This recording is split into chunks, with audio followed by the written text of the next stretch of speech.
열왕기상 11장 9절에서 13절입니다. 솔로몬이 마음을 돌려 이스라엘의 하나님 여호와를 떠남으로 여호와께서 그에게 진노하시니라. 여호와께서 일찍이 2번이나 그에게 나타나시고 이 일에 대하여 명령하사 다른 신을 따르지 말라 하셨으나 그가 여호와의 명령을 지키지 않았으므로 여호와께서 솔로몬에게 말씀하시되 내게 이러한 일이 있었고 또 내가 내 언약과 내가 내게 명령한 법도를 지키지 아니하였으니 내가 반드시 이 나라를 내게서 빼앗아 내 신하에게 주리라. 그러나 내 아버지 다윗을 위하여 내 세대에는 이 일을 행하지 아니하고 내 아들의 손에서 빼앗으려니와 오직 내가 이 나라를 다 빼앗지 아니하고 내 종 다윗과 내가 택한 예루살렘을 위하여 한 지파를 내 아들에게 주리라 하셨더라. 아멘. 열왕기상 5번째 시간입니다. 한국 기독교 상담학의 대부격인 목사님 계십니다. 한신대 명예교수이신 정태기 박사님이십니다. 이분이 원래 낙도 섬마을 출신인데요. 그 시절에 그 작은 섬마을에 오시려는 선생님들이 없었다고 합니다. 어느 날 서울에서 한 여선생님이 왔습니다. 전교생이래야 10명밖에 안 되는 아주 작은 섬마을 학교입니다. 그 여선생님이 열심히 아이들을 사랑으로 가르치고 있는데 아이들의 욕설을 고치기가 힘든 거예요. 아이들이 너무 습관적으로 욕을 많이 해서 국리 끝에 이 선생님이 한 아이당 10장씩 욕표를 주었어요. 그래서 욕을 하면 이렇게 빼앗기는 거예요. 다른 사람이 욕하는 것을 들으면 한 장씩 가져오는 것이죠. 그래서 많이 가진 사람에게는 상을 주고 욕표를 다 빼앗기면 벌을 받기로, 이런 게임 같은 일을 했습니다.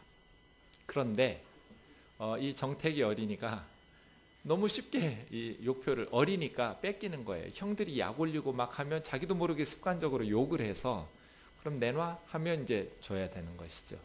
그렇게 해서 제일 먼저 욕표가 바닥이 나버렸어요. 그래 그 다음날 선생님이 표 검사를 하시는데 자기는 그래도 뭐 여러 명 있겠지 했는데 자기 혼자밖에 없는 거예요. 선생님이 교무실에 데려가서 이 정태기 어린이를 때리는데 우시면서 때리는 거예요. 내가 너는 믿었는데, 내가 너는 믿었는데. 10대를 맞았다는데 몇 대 맞고 있는지 전혀 기억도 나지 않고 아프다는 느낌도 없이 그냥 머리가 하얘져서 선생님이 우시면서 내가 너는 믿었는데, 내가 너는 믿었는데 하는 게 너무 가슴이 아팠다고. 아마 이 섬마을의 어린 아이가 한국 교회를 위해서 특별히 많은 상처받은 영혼들을 상담으로 회복시키고 치유케 하는 그러한 일에 평생 쓰임받는 그러한 일꾼이 된 것은 그 선생님 덕분이 아닌가.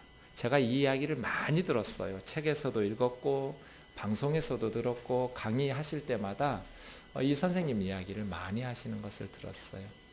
누군가가 우리를 믿어준다라는 것이 우리 삶의 원동력이 됩니다. 내가 너를 믿었는데. 가끔 저는 하나님께서 정말 믿음이 좋으신 분이구나 이런 생각이 들어요. 우리를 뭘 보고 그렇게 믿으셔서 이렇게 소중한 아이들을 맡기시고 하나님의 나라를 맡기시고 하나님께서 정성껏 창조하셨던 이 우주를 사람들에게 맡기셨을까? 아마 우리가 죽고 나서 하나님 앞에 가면 하나님께서 우리를 얼마나 믿고 신뢰하셨는지 아마 그 선생님의 목소리가 들릴 것 같아요. 내가 너희를 믿었는데, 내가 너희를 믿었는데. 하나님께서 무언가 우리를 믿고 기대하신다라는 것을 생각하면 함부로 인생을 살 수 없을 것 같아요. 하나님은 우리를 의심하고 믿지 못하는 그런 관계가 아니라 믿고 신뢰하는 관계 맺기를 원하셨죠. 하나님이 우리를 믿지 못하셨다면 선악과 같은 걸 높은 곳에 따먹을 수 없을 만큼 그런 곳에 열매를 맺으셨을 것 같아요. 따먹을 수도 있지만 나는 너희를 믿는다. 따먹으면 너희는 죽게 될 거야. 그러니 먹지 마라. 하나님은 우리를 의심하고 불신하는 관계가 아니라 믿고 신뢰하는, 먹을 수도 있지만 먹지 않기를 바라시는 그런 관계를 원하셨죠. 부모가 되고 보니까 하나님에 대해서 배우는 게 많습니다. 머리로 알던 것이 가슴으로 느껴져요. 부모는 자녀들에게 아까운 게 없죠. 좋은 것으로 주고 싶고 더 많이 주고 싶어요. 부모가 되고 나니까 십자가가 그냥 이해가 돼요. 나도 내 자식이 죽을 상황이 되면 1000번 만번 대신 죽어주고 싶을 것 같아요. 하나님께서 우리를 정말 그렇게 사랑하셨구나. 하나님의 사랑이 십자가 사건의 원인이구나. 이러한 것들을 깨닫게 됩니다. 하나님께서 우리에게 아까운 것이 없죠. 부모가 자녀에게 아까운 것이 없어요. 그런데 뭐든지 주고 싶은 마음대로 다 주지는 않아요. 왜냐하면 우리 아이에게 넘치게 좋은 것을 많이 준다고 해서 그 아이 삶에 도움이 될 것 같지 않기 때문에 부모가 되고 나니까 고민이 돼요. 너무 넘치면 문제가 될 것 같고 아이 인생이 망가질 것 같고 또 너무 부족해도 아이가 상처받을 것 같아서 그런 고민하는 순간들이 많습니다. 용돈은 얼마나 줘야 되나 그런 순간들이 많지요.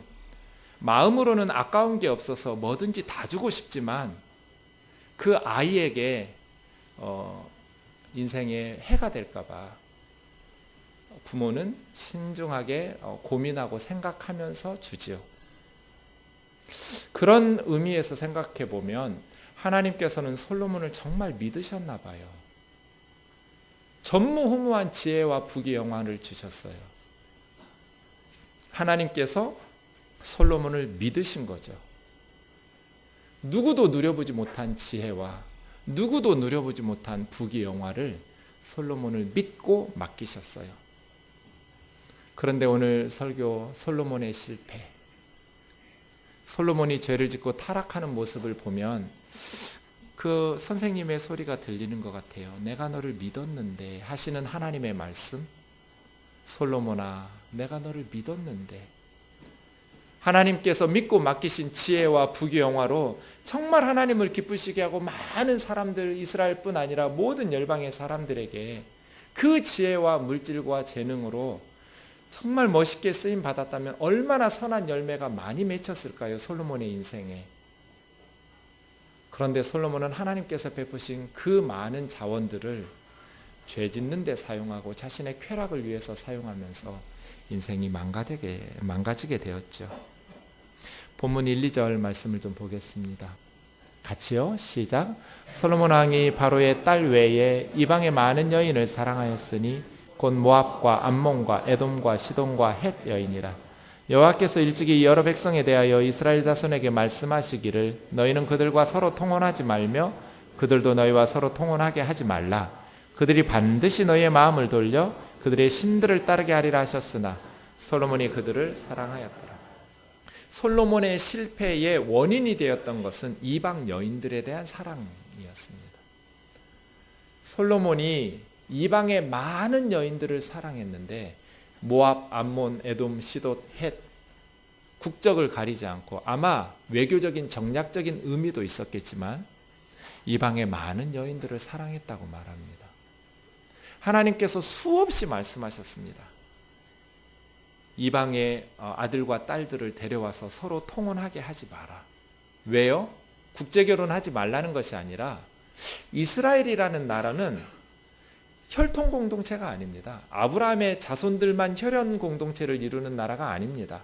중다한 잡족이 함께 들어온 신앙 공동체, 할례 공동체입니다.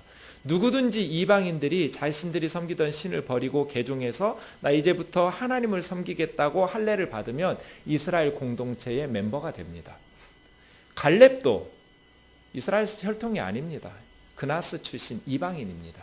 그러니까 이스라엘이라는 나라는 혈연 공동체가 아니에요. 신앙 공동체죠.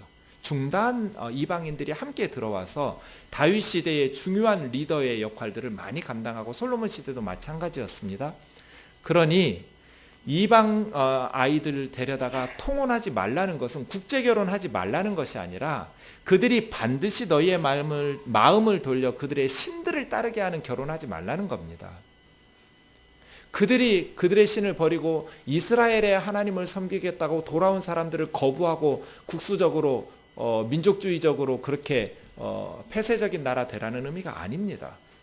그랬다면 언제든지 오케이입니다. 하나님을 섬기겠다고 돌아왔다면 괜찮은데 솔로몬은 지금 그런 결혼을 한 게 아닙니다. 이방 신들을 섬기는 여인들을 데려다가 결혼을 하게 된 것입니다. 하나님께서 거듭 말씀하셨습니다. 가나안 땅에 들어가기 전부터 모세를 통해서 계속해서 너희들을 우상 숭배로 이끄는 결혼을 하지 마라. 그런데 솔로몬이 그들을 사랑하였더라. 이유는 모르겠습니다. 하나님께서 이렇게 이방 여인들과 결혼하지 말라고 말씀하신 것이 마음을 빼앗겨서 우상 숭배로 변질될까 봐인데, 나 같은 다윗의 아들 지혜로운 사람은 그럴 리가 없어. 그런 어떤 교만한 확신이 있었는지도 모르겠습니다. 그리고 한동안 솔로몬은 그렇게 산 것도 같습니다. 자기 마음을 지키면서. 그런데 3절에 보시듯이 나이가 들어 늙었을 때 솔로몬의 마음을 빼앗기게 됩니다. 아니면 하나님께서 이렇게 경고하셨지만 그래도 나는 이방 여인들이 너무 좋아서, 이런 건 이제 꿀통에 빠져 죽은 벌레 같은 건데요. 가끔 꿀통을 열어보면 벌레가 죽어 있어요. 얘들의 마지막이 행복했을까? 이런 생각을 할 때가 됩니다. 꿀을 계속 먹다가 빠져나오지 못하고 죽은 거죠. 솔로몬에게 있어서 이방 여인들이 꿀통에 빠져 죽게 하는 그 벌레처럼 하나님께서 하지 말라고 말씀하셨는데 너무 이방 여인들이 좋아서 그냥 자기 죽을 줄 알면서도 그렇게 넘어갔는지 모르겠어요. 나는 자신 있어. 나는 절대로 이방 여인들 때문에 마음 빼앗겨서 우상 숭배자가 되지 않을 거야. 이런 교만한 확신이 있었는지, 아니면 자기도 변할 줄 알면서도 이방 여인에 대한 사랑을 끊을 수 없어서 이방 여인을 사랑했다는 말을 2번이나 반복해요. 1절, 2절에서. 그랬는지 알 수 없지만 사랑하는 형제 자매 여러분, 자기 자신을 믿고 신뢰하는 것은 어리석은 일이에요. 하나님의 말씀을 신뢰하는 겸손함이 있기를 주의 이름으로 축원합니다. 하나님이 뭐라고 말씀하셔도 나는 자신 있어 하는 것은 반드시 무너지게 되어 있습니다. 우리 느헤미야 13장 26절 말씀이요. 시작. 또 이르기를 옛적에 이스라엘 왕 솔로몬이 이 일로 범죄하지 아니하였느냐? 그는 많은 나라 중에 비길 왕이 없이 하나님의 사랑을 입은 자라. 하나님이 그를 왕으로 삼아 온 이스라엘을 다스리게 하셨으나 이방 여인이 그를 범죄하게 하였나니. 네. 솔로몬이 이 일로 범죄하지 아니하였느냐? 이방 여인과 결혼한 겁니다. 느헤미야는 말합니다. 솔로몬처럼 하나님의 사랑을 많이 입은 사람이 없다고. 많은 나라 왕 중에 솔로몬처럼 하나님의 사랑을.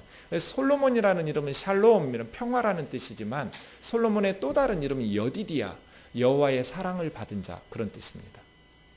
솔로몬처럼 하나님의 사랑을 많이 받은 사람이 없어요. 하나님께서 솔로몬을 믿으셨어요. 내가 너를 믿었다. 솔로몬은 그 하나님의 믿음의 부응이라도 하듯이 초창기에 너무나 잘했어요. 겸손하게. 하나님, 이 많은 백성들을 제가 어떻게 다스리겠습니까? 듣는 마음을 주셔서, 겸손한 지혜로운 마음 주셔서 백성들을 잘 재판하면서 이끌어가게 도와주십시오. 그 기도가 너무나 마음에 들었어요. 1000번제를 드려가면서 하나님의 도우심을 간구하는 솔로몬의 겸손한 마음이 너무나 하나님의 마음을 흡족하게 했어요. 그래서 전무후무한 지혜를 주시고 구하지 않으셨던 부귀영화까지 넘치도록 부어주셨어요. 솔로몬, 많은 나라 중에 비길 왕이 없을 만큼 하나님의 사랑을 힘입은 사람이에요. 그런데 이방 여인들이 그를 범죄하게 해버렸어요. 왜 이렇게 실수하고 실패하게 되었을까? 3절과 8절까지 보십시오. 솔로몬 왕의 후궁은 700명이었고 첩이 300명이었어요. 1000명이에요. 제가 우스갯소리로 이 1000명의 이름도 다 몰랐을 거라고, 네가 내 아내인 것 같긴 한데 이름이, 이랬을 것 같아요. 왜냐하면 외국 이름이 많았거든요. 이방 여인들이니까. 1000명이나 되는 여자들을 거느리고 살았어요. 그런데 그 여인들이 왕의 마음을 돌아서게 했어요. 솔로몬이 나이가 많을 때 자신만만했을지 모르겠어요. 그런데 늙으면 마음이 약해져요. 마음이 약해져서 그 여인들이 그 마음을 돌려버렸어요. 그리고 자신들 나라에서부터 섬겨왔던 그 우상을 따르게 했어요. 왕의 마음이 아버지 다윗의 마음과 같지 아니하여 하나님 여호와 앞에 온전하지 못하였으니, 계속해서 마음을 이야기하죠. 마음이. 솔로몬은 자기 아버지 다윗처럼 마음을 지키지 못했어요. 하나님에게로부터 마음을 돌이켜서 우상 신들을 따르게 됐어요. 이는 시돈 사람의 여신 아스타롯을 따르고 암몬 사람의 가증한 밀곰을 따름이라. 6절이요. 솔로몬이 여호와의 눈 앞에서, 우리 인생의 정말 중요한 평가는 하나님의 눈이거든요. 사람들의 눈에 보이는 평가보다 더 중요한 게 하나님의 눈의 평가잖아요. 저와 여러분의 삶이 하나님의 눈에 정직하고 합당하기를 원합니다. 그게 진짜 평가예요. 여호와의 눈 앞에서 솔로몬은 악을 행했어요. 아버지 다윗이 여호와를 온전히 따름같이 따르지 않고 모압에 가증한 그모스, 그를 위해서 예루살렘 산 앞에다가 산당을 지어놓고, 또 암몬 사람의 가정한 밀곰 몰록이라고도 하는, 저 암몬 사람의 몰록은 인신제사를 드리는 신이에요. 그 암몬 사람의 신을 위해서 산당을 짓고 이방 여인들을 위해서 다 그렇게 산당을 지으면서 수백 개의 산당들을 지어낸 거예요. 그러니 솔로몬은 계속해서 건축을 하게 된 것이죠. 결혼할 때마다 그 왕비가 살아야 될, 첩과 후궁이 살아야 될 집이 필요하겠죠. 그리고 그 이방 신들을 위한 신전을, 산당을 또 지어야 되겠죠. 그 건축을 다 누가 했겠어요? 백성들이 해내야죠. 그 돈은 다 어디서 나왔겠어요? 백성들의 세금으로 뜯어낸 것이죠. 솔로몬이 이방 여인들을 향한 그 사랑과 그 우상 숭배 때문에 온통 나라를 가증하게 만들어 버렸어요. 사랑하는 형제 자매 여러분, 저와 여러분의 삶에 정말 중요한 것이 마음이에요. 마음. 다윗이 이걸 알았어요. 역대상 28장 9절을 보십시오. 같이 읽겠습니다. 역대상 28장 9절 시작. 내 아들 솔로몬아, 너는 내 아버지의 하나님을 알고 온전한 마음과 기쁜 뜻으로 섬길지어다. 여호와께서는 모든 마음을 감찰하사 모든 의도를 아시나니 내가 만일 그를 찾으면 만날 것이요 만일 내가 그를 버리면 그가 너를 영원히. 이게 아버지의 유언이에요. 아버지 다윗의 솔로몬을 향한 유언, 죽기 전에 한 말이에요. 내 아들 솔로몬아, 너는 너희 아버지 하나님을 알고, 이 애비의 하나님을 알고 온전한 마음과 기쁜 뜻으로 섬겨라. 그냥 외형적으로 하나님 섬기는 흉내만 내지 말고 온전한 마음과 기쁜 뜻으로 하나님을 섬겨라. 하나님은 마음을 감찰하셔서 그 의도를 다 아신다. 네가 하나님을 찾으면 만날 것이고 네가 하나님을 버리면 하나님도 너를 버리실 거다. 형식적으로 하나님 따르고 섬기지 말고 온전한 마음으로. 그런데 오늘 본문 9절 10절 보세요. 솔로몬의 마음이 어떻게 돼요? 솔로몬이 마음을 돌려 이스라엘의 하나님 여호와를 떠남으로 여호와께서 그에게 진노하시니라. 일찍이 2번이나 그에게 나타나셔서 명령하셨지만, 다른 신 따르지 말라 하셨지만 여호와의 명령을 지키지 않았어요. 솔로몬이 왜 여호와의 명령을 지키지 않았어요? 마음이 돌아버렸어요. 이방 여인들이 솔로몬의 마음을 뺏어버렸어요. 나이가 든 솔로몬의 마음을 이방의 부인들이, 첩들이, 후궁들이 빼앗아서 우상을 섬기게 만든 거예요. 그래서요, 아버지가 유언으로 남겨준 것이 온전한 마음과 기쁜 뜻으로 하나님 섬기라고 했는데 마음을 뺏겨버렸어요. 역대상 29장 19절도 보세요. 이것은 이제 다윗의 마지막 기도예요. 솔로몬을 위한 기도인데요. 또 내 아들 솔로몬에게 정성된 마음을 주사 주의 계명과 권명과 율례를 지켜 이 모든 일을 행하게 하시고 내가 위하여 준비한 것으로 성전을 건축하게 하옵소서. 이게 다윗의 기도예요. 내 아들 솔로몬에게 하나님 정성된 마음을 주십시오. 아버지의 마지막 유언도 온전한 마음으로 기쁜 뜻으로 하나님을 섬기라는 것이었고, 마지막 아버지의 기도도 내 아들 솔로몬에게 정성된 마음을 달라는 거였는데 솔로몬은 그 마음을 지키지 못했어요. 저와 여러분의 마음속에 무엇이 있나요? 마음이 우물과 같아요. 우물이 깨끗해야 깨끗한 물이 나오죠. 우물이 오염되고 더러우면 더러운 물이 나와요. 마음이 깨끗해야 우리의 삶이 신앙이 깨끗해요. 마음이 오염되면 오염된 말과 행실로 삶을 망가지게 돼 있죠. 그래서 우리 마음을 체크하셔야 돼요. 지금 내 마음속에 있는 게 무엇인가? 내 마음속에 무엇으로 채워져 있는가? 정말 하나님이 나를 믿으셨는데, 믿고 맡기신 우리 가정, 우리 자녀들, 믿고 맡기신 우리 교회, 나를 믿고 맡기신, 나는 나를 믿을 수 없는 존재인데 하나님은 나를 믿어주시고 나에게 맡겨주신 나의 삶을 정말 하나님 기뻐하시는 하나님의 믿음에 부끄럽지 않게 살아가려는 마음이 있는가? 예수님의 십자가의 사랑에 대한 마음이 있는가? 내가 예수님의 십자가에 부끄럽지 않게 살아야겠다. 하나님께서 그의 아들을 예수 그리스도의 십자가에 그의 아들을 내어주셨는데, 그리고 나를 하나님의 자녀 삼아주셨는데, 내가 십자가의 희생에 부끄럽지 않게 하나님의 자녀답게 부끄럽지 않게 살아야겠다. 그런 마음으로 우리가 채워진다면 솔로몬처럼 실패하지 않을 거예요. 솔로몬의 마음에는 온갖 이방 여인들로 채워져 있었고, 세상의 칭찬과 아부와 세상의 쾌락에 그의 마음이 가득 차니 솔로몬이 실패할 수밖에 없었던 것이죠. 사랑하는 형제 자매 여러분, 여러분의 마음속에는 무엇으로 가득 채워져 있나요?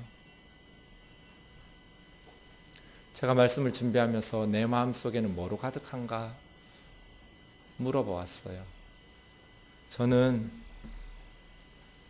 칭찬받는 한국교회로 채워져 있어요. 한국교회가 칭찬받았으면 좋겠다.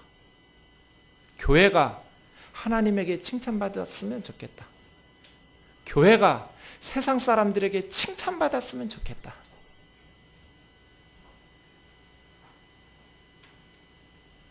우리 뜨인돌 교회가 하나님과 사람들 앞에 부끄럽지 않은 칭찬받는 교회 되기를 원합니다. 그럼 우리가 어떻게 살아야겠어요? 따라합시다. 성질을 죽이자. 웃지 말고 따라하라고요. 성질을 죽이자. 성질을 고치자. 한 달에 한 번씩 하는 것 같죠? 네. 성질 고쳐야 돼요. 그래야 하나님 앞에 부끄럽지 않은 교회를 만들 수 있어요. 우리 하나님이 자녀이기 때문에 함부로 말하고 함부로 행동하면서 살면 안 돼요. 우리가 함부로 살아버리면 하나님이 욕을 먹어요. 교회가 욕을 먹어요. 우리만 욕하면 좋겠는데 세상 사람들이 하나님을 욕하고 교회를 욕한단 말이에요. 우리 마음속에 무엇이 가득한가? 나의 삶을 어떻게 살 것인가? 우리의 남은 날들이 하나님을 기쁘시게 하고 많은 사람들을 복되게 하는 그러한 마음으로 가득하기를 원합니다. 바울이 우리에게 가르치잖아요. 먹든지 마시든지 무엇을 하든지 하나님 영광을 위해서 살라고. 하나님의 영광을 위해서 하라는 것은 하나님을 기쁘시게 하면서 하라는 거예요. 먹는 것 하나님이 기뻐하시지 않는다면 뭐하러 먹어요? 물 한 잔을 마셔도 하나님을 기쁘시게 하라는 거예요. 하나님이 기뻐하시지도 않는데 물은 뭐하러 마셔요? 먹든지 마시든지 무엇을 하든지 마음속에 하나님을 기쁘시게 하고 하나님 앞에서 바르게 살아야겠다는 마음이 있다면 솔로몬처럼 이렇게 실패하지 않을 거예요. 사랑하는 형제 자매 여러분, 저와 여러분의 마음속에 하나님으로 채워지기를 바랍니다. 값지게 살아야겠다는, 내 인생 허투루 살지 않고 하나님 앞에 섰을 때 칭찬받는 삶을 살아야겠다는 마음으로 가득하기를 원합니다. 열왕기상 12장 4절 보시면 이 솔로몬이 죽은 후에 그의 아들 르호보암에게 백성들이 찾아와서 한 말입니다. 얼마나 가슴 아픈 말인지 보세요. 왕의 아버지가 누구예요? 솔로몬이에요. 솔로몬이 우리의 멍에를 무겁게 하였습니다. 솔로몬은 백성들의 멍에를 무겁게 한 거예요. 왕은 이제 왕의 아버지가 우리에게 시킨 고역과 매운 무거운 멍에를 가볍게 해주십시오. 그러면 우리가 평생 왕의 종이 되어 섬기겠습니다. 솔로몬의 아들 르호보암에게 이렇게 말해요. 두 가지죠. 고역, 이건 강제 노동이에요. 왕궁들을 지으려니까, 또 신전들 산당들을 지으려니까 백성들이 노력으로 노동력을 제공해야 하잖아요. 그리고 무거운 멍에는 세금이에요. 그 많은 돈들이 다 어디서 나오겠어요? 그러니까 솔로몬은 뭐 하면서 산 거예요? 백성들에게 무거운 멍에를 짊어지면서 산 거예요. 저 고역과 멍에, 무거운 이런 건 다 출애굽기에 나와요. 이스라엘 백성들이 애굽에서 종살이 할 때 쓰던 단어들이에요. 지금 애굽에서 종살이 하던 거하고 솔로몬 밑에서 사는 거하고 뭐가 달라요? 똑같아요. 솔로몬 한 사람의 쾌락을 위해서 수많은 백성들이 너무나 무거운 멍에를 짊어진 거예요. 이게 하나님 나라예요? 겉으로만 이스라엘 하나님의 나라라고 말하지 운영되는 국가의 내용을 보면 애굽의 종살이하고 다를 게 하나도 없어요. 우리 뜨인들 교회가 이름으로만 하나님의 나라지 담임 목사 한 사람을 떠받들기 위해서 그 한 가정을 떠받들기 위해서 무거운 멍에들을 짊어지지 않는 교회가 됐으면 좋겠어요. 한국 교회는 선교도 구제도 자녀들을 위한 다음 세대 양육도 못해요. 다 해야 된다고 말하지만 안 해요. 못하고. 왜 못하냐면 담임 목사 한 가정 돌보고 섬기느라고 못해요. 헌금의 대부분을 건축과 담임 목회자 가정으로 쏟아부어요. 무거운 짐을 메고 살아요. 교회 다니는 게 너무 무거워요. 사랑하는 형제 자매 여러분, 무엇이 되느냐 하는 건 중요하지 않습니다. 왕이 되느냐 안 되느냐 중요하지 않아요. 누군가 왕 되겠죠. 내가 무엇이 되느냐보다 중요한 것은 내가 그 일을 어떻게 하느냐입니다. 솔로몬이 아니어도 누구라도 왕이 됐겠죠. 무엇이 되느냐 하는 것보다 중요한 것, 왕이 돼서 어떤 나라를 만들어가면서 어떤 왕의 역할을 하느냐가 중요하죠. 우리 자녀들이 남들이 부러워하는 좋은 직업을 가지는 건 중요하지 않아요.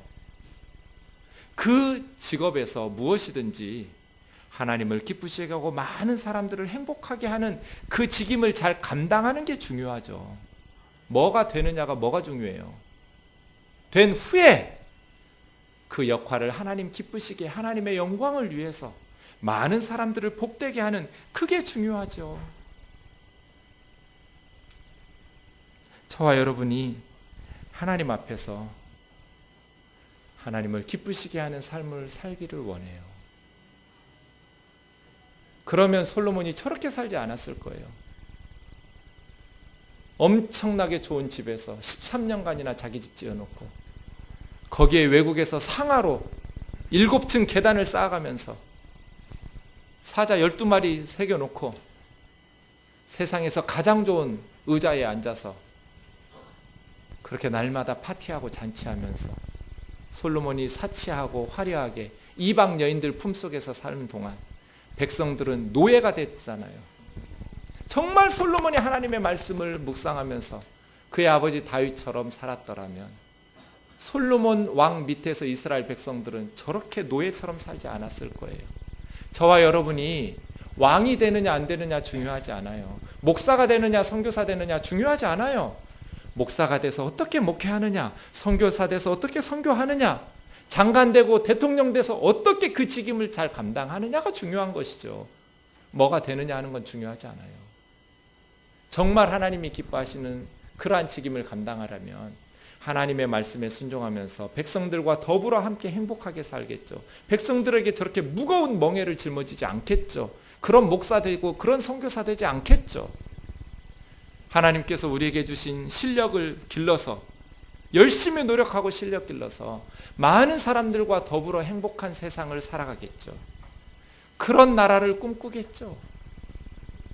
그래서 우리가 죽고 나면 우리가 모르는 사람들이 우리에게 찾아와서 아프리카 사람일 수도 있고 북한 사람일 수도 있고 남미 사람일 수도 있고 아시아 사람일 수도 있고 그 나라 사람들이 와서 당신이 뜨인들 교회 아무개냐고 당신 때문에 우리가 살았다고. 굶어 죽을 우리 가족을 당신들이 먹을 거 주어서 살았노라고. 예수님 예자도 못 들어본 우리에게 당신들이 선교사 보내주어서 우리가 복음 듣고 이곳에 올 수 있었다고 정말 고맙다고 할 거예요. 우리 동네 사람들은 천국에 가시면 한 분 찾아가서 인사해야 돼요. 대부분 세브란스 집사님이에요. 한국에 병원도 없고 학교도 없고 그 시절에 미국에 세브란스 집사님이 돈 보내줘가지고 병원 지은 거잖아요. 당신이 우리들 살려주었냐고. 외국에 있는 선교사님들을 보내어주신 그 교회 성도들 말이에요. 이 조선 땅에 선교사들 보내어줘서 고맙다고. 그래서 우리가 예수님 믿고 학교 짓고 병원 짓고 교회 짓고 우리 애들 데려다가 공부 가르쳐주고 그래서 대한민국이라는 나라가 된 거잖아요. 정말 우리가 예수 믿는 그리스도인이라면, 정말 우리가 하나님의 말씀을 읽고 신앙생활하는 크리스찬이라면, 예수님의 십자가가 우리 마음속에 있다면 솔로몬처럼 저렇게 안 살겠죠. 그렇게 화려한 예배당 지어놓고 그렇게 좋은 것 자신들이 다 누려가면서 하나님의 복을 이야기하지 않겠죠. 우리를 믿고 맡기신 이 하나님의 은혜를 통해서 많은 사람들을, 죽어가는 사람들, 절망 가운데 있는 사람들을 회복시키고 살려내는 교회가 되겠죠. 이게 뭐예요, 나라가? 자기가 죽고 났는데 아들에게 당신의 아버지가 우리의 멍에를 무겁게 하였습니다. 당신의 아버지가 우리에게 시킨 그 고된 고역과 우리에게 메워주었던 무거운 멍에를 가볍게 좀 해주십시오. 그렇게만 해주시면 우리가 왕을 평생 섬기겠습니다. 어쩌면 이런 소리를 아들에게 듣게 만드냔 말이에요. 솔로몬은 실패했어요. 하나님께서 믿고 맡기셨는데 실패했어요. 사랑하는 형제 자매 여러분, 말씀을 거울을 통해서 우리 마음을 비춰보고 지금 현재 우리의 신앙과 삶을 비춰보기를 원합니다. 나의 마음은 어떠한가? 이렇게 살다가 주님 앞에 갔을 때 주님으로부터 책망받지 않을 것인가? 마지막 말씀 보지요. 11절에서 13절입니다. 같이요. 시작. 여호와께서 솔로몬에게 말씀하시되 내게 이러한 일이 있었고 또 내가 내 언약과 내가 내게 명령한 법도를 지키지 아니하였으니 내가 반드시 이 나라를 내게서 빼앗아 내 신하에게 주리라.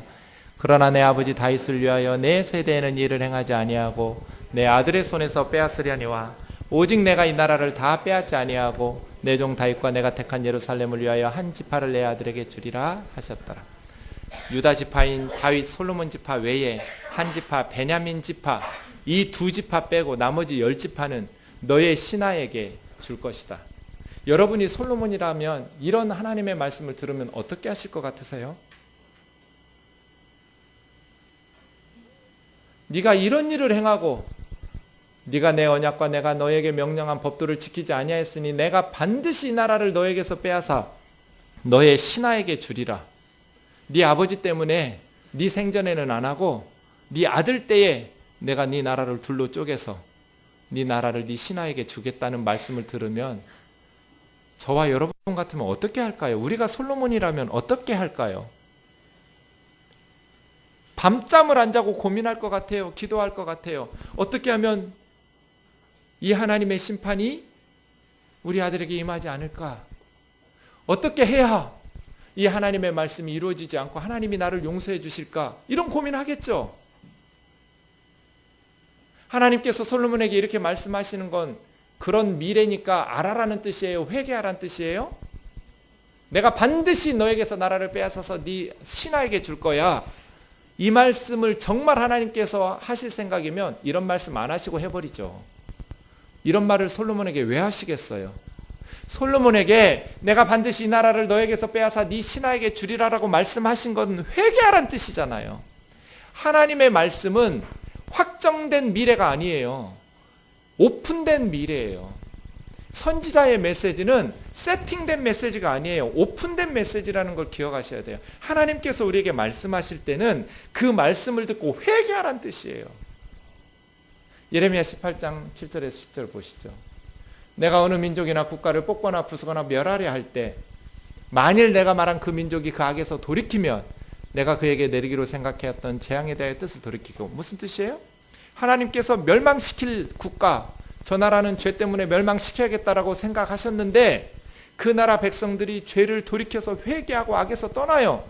그러면 하나님께서 부수거나 뽑거나 멸망시키려고 했던 뜻을, 생각을 바꾸시겠다는 거예요.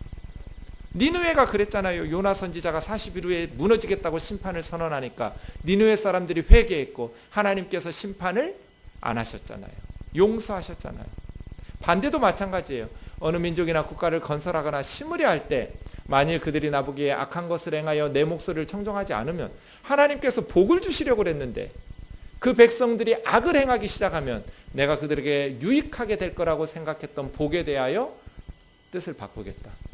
하나님의 말씀은 그 말씀에 듣고 바르게 반응하란 뜻이에요.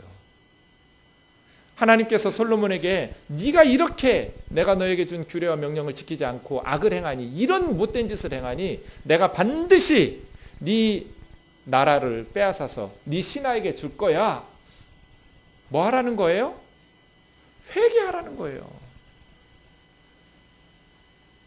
산당들 부수고 이방 여인들 쫓아내고 하나님 앞에 믿음으로 바로 서라는 거예요.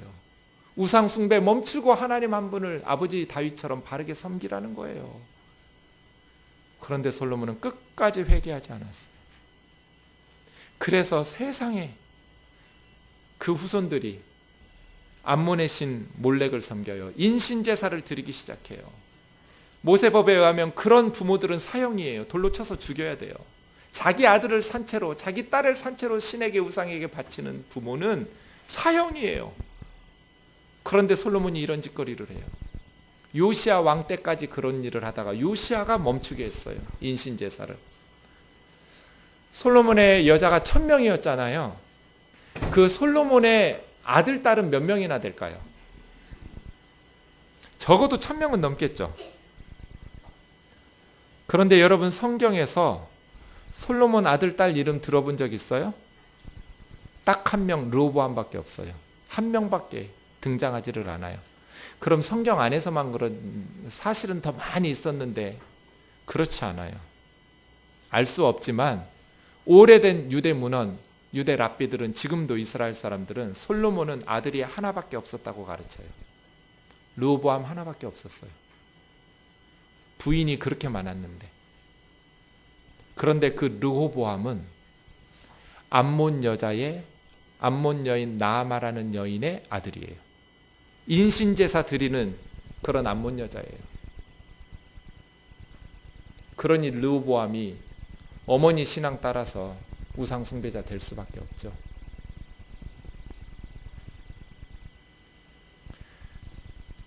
하나님께서 우리에게 말씀하실 때 그 말씀을 듣고 회개하면 용서받잖아요. 내리기로 재앙했던 그 재앙을 내리지 않는단 말이에요.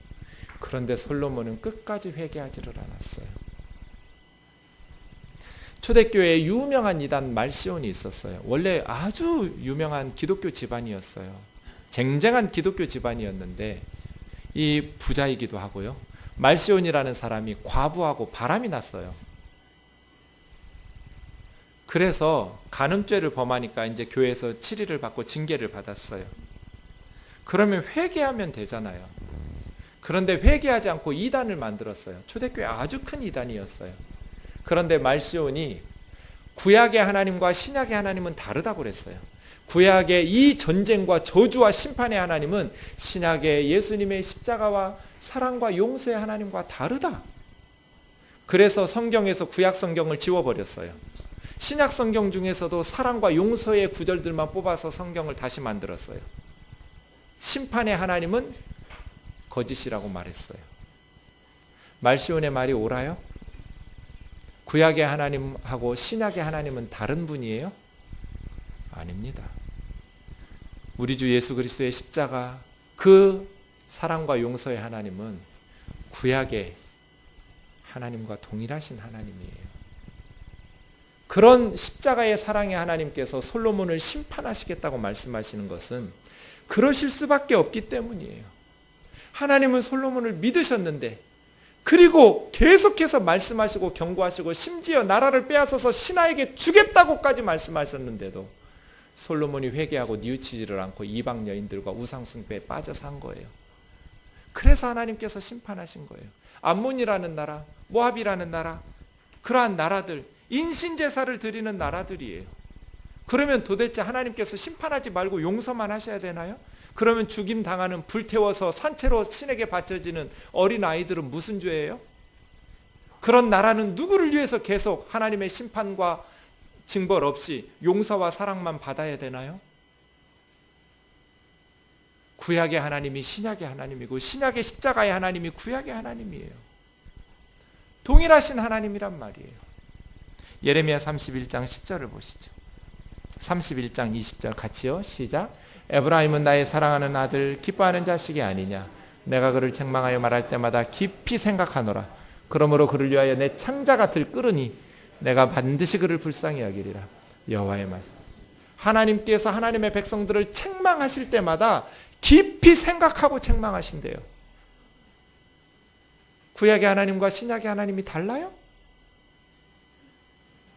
하나님이 하나님의 백성들을 책망하실 때마다 깊이 생각하여 책망하시는데 그들을 불쌍히 여겨서 심판받아 마땅하고 책망받아 마땅한 하나님의 백성을 내 아들 내 자식이니까 하나님의 창자가 끊어진대요.